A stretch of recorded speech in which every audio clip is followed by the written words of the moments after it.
Yoloh adik-adik, Oni sama kalian udah balik lagi dari AFK-nya cuy. Waktunya kita ngejar AdSense. Maksud gua, waktunya kita mengejar kebahagiaan yang sempat tertinggal. Emang kemana aja bang, kok jarang upload kemarin?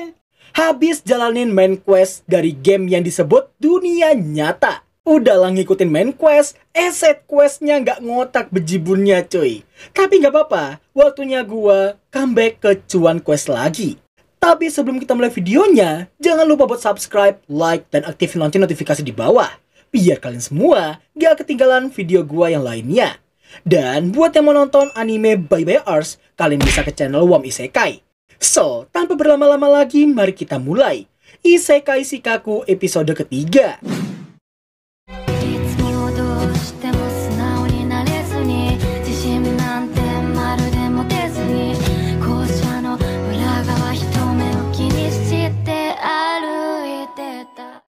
Scene berlanjut menampilkan party sensei yang berhenti karena Tama yang udah merasa lapar saat ini. Melihat Annette yang menyodorkan sebuah roti, dengan seenak jidat sensei malah meminta tahu rebus padanya. Karena terbutakan oleh cinta, Annette langsung mencatat makanan favorit sensei dan berniat mencarinya di kota berikutnya. Di tengah istirahat, Tama menanyakan butuh berapa lama lagi sampai mereka tiba di Grun, tempat asalnya. Sembari membaca sebuah map, Annette ngasih tahu tinggal beberapa hari lagi mereka akan tiba di sana. Tapi sebelum itu ia berniat mampir dulu ke gereja agung Zweiten untuk mencari informasi seputar Sachan di sana. Usut punya usut, reinkarnator muncul di 4 gereja agung di seluruh dunia. Dan tujuannya tentunya untuk mengalahkan sang Raja Iblis. Apesnya, jika informasi Sachan gak ada di gereja Zweiten, maka mereka terpaksa berkeliling dunia untuk nanyain 2 gereja lainnya. Setelah mendengar pengakuan Annette yang selalu mementingkan sensei lebih dari apapun, Tama jadi sangat paham dengan betapa cintanya Annette pada sensei.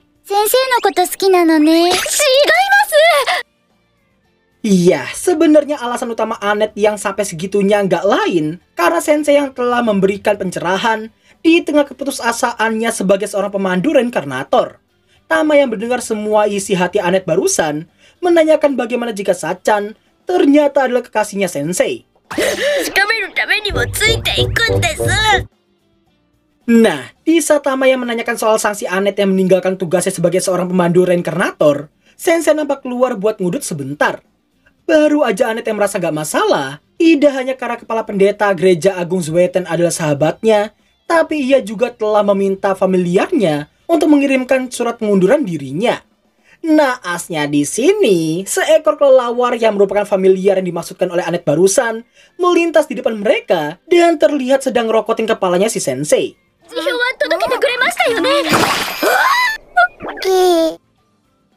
Enggak majikan, enggak familiar. Keduanya sama-sama dongo. Setelah melemparkan familiarnya itu, sensei memahami perasaan familiar tersebut pun langsung memberi nama Melos padanya. Di tengah betapa bahagianya Melos, sensei malah kembali ke dalam peti matinya, sedangkan si Annette masih meringkuk meminta pengampunan sang dewa karena telah mangkrak dari tugasnya. Beberapa saat kemudian, kebahagiaan Melos tiba-tiba aja berganti jadi sebuah kepanikan begitu merasakan sebuah firasat buruk. Melihat ketiga orang itu yang gak paham maksudnya, Melos langsung menyingkir sejauh mungkin dari sana. Karena ternyata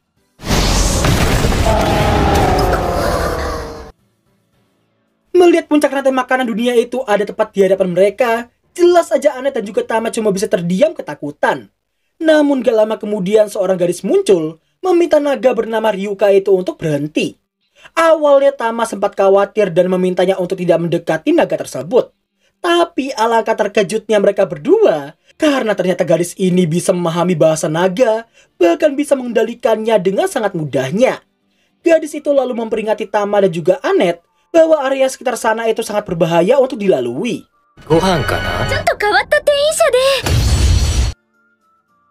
Mendengar kata reinkarnator, seketika itu pula si gadis seperti memancarkan hawa kemarahan dan berniat untuk membunuhnya. Tanpa basa-basi gadis itu langsung mengerahkan beberapa skillnya ke arah sensei dan partinya.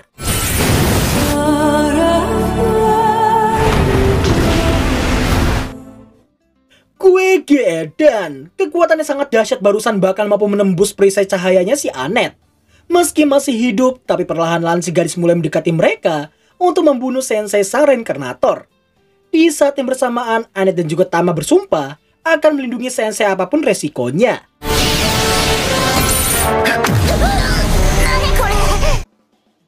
Sekali tatap auto tunduk, sungguh intimidasi yang sangat-sangat mengerikan. Melihat lambang yang muncul di leher gadis itu, Annette pun sangat-sangat terkejut karena gadis di hadapan mereka saat ini ternyata adalah sang Raja Iblis Kemarahan. Di saat beliau yang akan mengulti Annette dan juga Tama, dengan sangat epiknya sensei tidak terpengaruh sama sekali dengan intimidasinya dan langsung menekankan bahwa jika yang diincarnya hanyalah reinkarnator, maka itu artinya lawannya itu hanyalah dirinya seorang. Sensei yang emang dasarnya nyari mati pun menyuruh si Raja Iblis Kemarahan di hadapannya untuk menyerangnya sekuat tenaga. Hingga pada akhirnya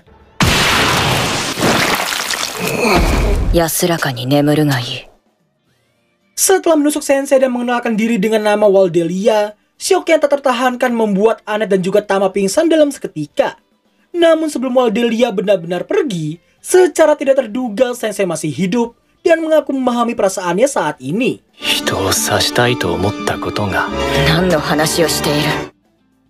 Di tengah rasa terkejut dan ketidakpahaman yang terjadi, sensei perlahan mendekatinya dan membelai pipinya sembari mengatakan, "Bisakah kau katakan alasannya, Nona?"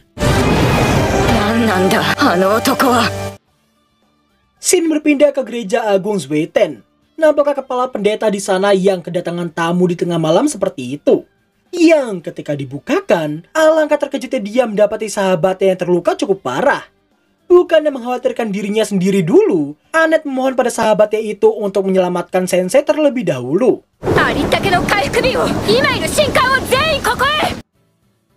Setelah melalui malam yang sangat menegangkan, di pagi harinya sensei dan juga Tama sudah bisa berbelanja di kota sekitar gereja Zweiten. Baru aja sembuh, sensei udah bertingkah lagi dengan sebotol racun yang dikatakan mampu membunuh seekor monster dengan sangat ezetnya.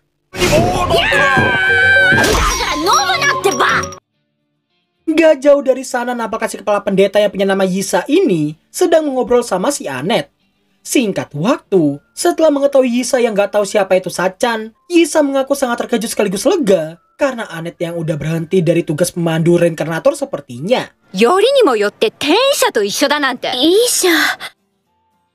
Iya, singkatnya sebagai seorang sahabat, Yisa hanya tidak ingin Annette nantinya akan dimanfaatkan oleh para reinkarnator.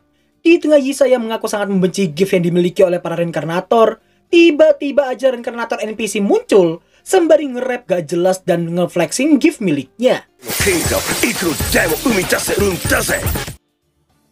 Emosi melihat tingkah reinkarnator gak jelas di hadapan mereka, Yisa langsung menamparnya menggunakan banyak sekali koin hasil giftnya tadi. Meski reinkarnator barusan telah menjadi sebuah contoh buruk untuknya, namun Annette tetap bersikeras bahwa sensei berbeda dari reinkarnator lainnya. Sayangnya di sini, di saat Annette yang masih mencoba meyakinkan sahabatnya itu, sensei datang buat ngasih tahu ada obat yang pengen dia beli. Setelah memberinya banyak uang, Yisa menanyakan gift apa yang dimiliki oleh sensei. Berhubung partnya telah kalah telak dari lawan mereka sebelumnya, Yisa menduga giftnya itu pasti sangatlah lemah. Annette pun memberitahukan bahwa sensei tidak memiliki gift apapun. Mendengar hal itu jelas aja Yisa sangat terkejut, apalagi ketika Annette yang mengatakan lawan mereka sebelumnya adalah sang Raja Iblis Kemarahan.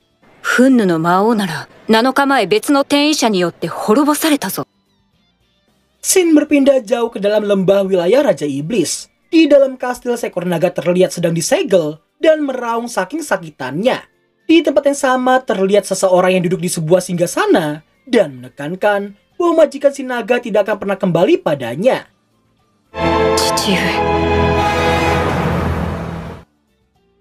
Kembali ke party sensei di penginapan, Tama sangat terkejut sekaligus sangat bahagia begitu diberitahukan bahwa sang Raja Iblis Kemarahan telah dikalahkan 7 hari yang lalu. Meski kedamaian diyakini telah kembali, namun ada beberapa hal yang masih mengganjal. Dimulai dari siapakah sosok Raja Iblis Kemarahan yang mereka lawan sebelumnya, sampai dengan alasan kenapa sensei masih dipanggil ke dunia itu, karena 7 hari yang lalu bertepatan dengan terpanggil sensei ke dunia mereka.